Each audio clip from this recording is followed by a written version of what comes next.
ನಮಸ್ಕಾರ. ನಮಸ್ತೆ. ನಮಸ್ತೆ ಹೇಳ್ರಿ ಸರ್. ಯಾವ್ರು ನಿಮ್ದು? ನಮ್ದು ಹಿರೇಕೆರೆ ತಾಲೂಕು ನೂಲ್ಗಿರಿ. ಸರ್ ತಮ್ಮ ಹೆಸರ? ವಿನಯ್ ದಳವಾಯಿ ಅಂತ ಹೇಳಿ. ವಿನಯ್ ದಳವಾಯಿ. ಸರ್ ಯಾವ ವೆರೈಟಿ ಹಾಕಿರೋದಿದೆ? ನಾವು TX9 ಹಾಕಿರೋದು. TX9 ಹಾಕಿರೋದು. ಸರ್ ಹೆಂಗ್ ಬಂದಿದೆ ಸರ್ ಇದು? ಚೆನ್ನಾಗ್ ಬಂದೈತ್ರಿ. ಇದು ಒಂದೇ ಬೀಡು 8.5 ಕ್ವಿಂಟಲ್ ಹರಿದಿದ್ವಿ ರೀ. ಕಾಯಿ ಚೆನ್ನಾಗ್ ಬಂದಿದೆ. ಆತರ ಏನ್ ಕಾಯಲ್ಲಿ ಏನ್ ಪ್ರಾಬ್ಲಮ್ ಇಲ್ಲ. ಗಿಡನ ಚೆನ್ನಾಗೈತೆ, ಕಾಯಿ ಚೆನ್ನಾಗ್ ಬಂದಿದೆ.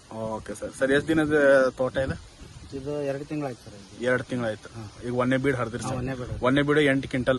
8.5 ಕ್ವಿಂಟಲ್ ಬಂದಿದೆ. 8.5 ಕ್ವಿಂಟಲ್. ಸರ್ ಯಾವ ಮಾರ್ಕೆಟ್ ಹಾಕಿರೋದಿದೆ? ಇದು ನಾವು ದಾವಣಗೆರೆ ಮಾರ್ಕೆಟ್. ದಾವಣಗೆರೆ. ಏನ್ ರೇಟ್ ಬಂದ್ ಸರ್ ಅಲ್ಲಿ? ನಮ್ದು ನಿನ್ನೆ 65 ರೂಪಾಯಿ ಕ್ವಿಂಟಲ್ ಆಗಿದೆ. 65 ರೂಪಾಯಿ ಕೆಜಿ. 65 ರೂಪಾಯಿ. Okay sir. ಓಕೆ.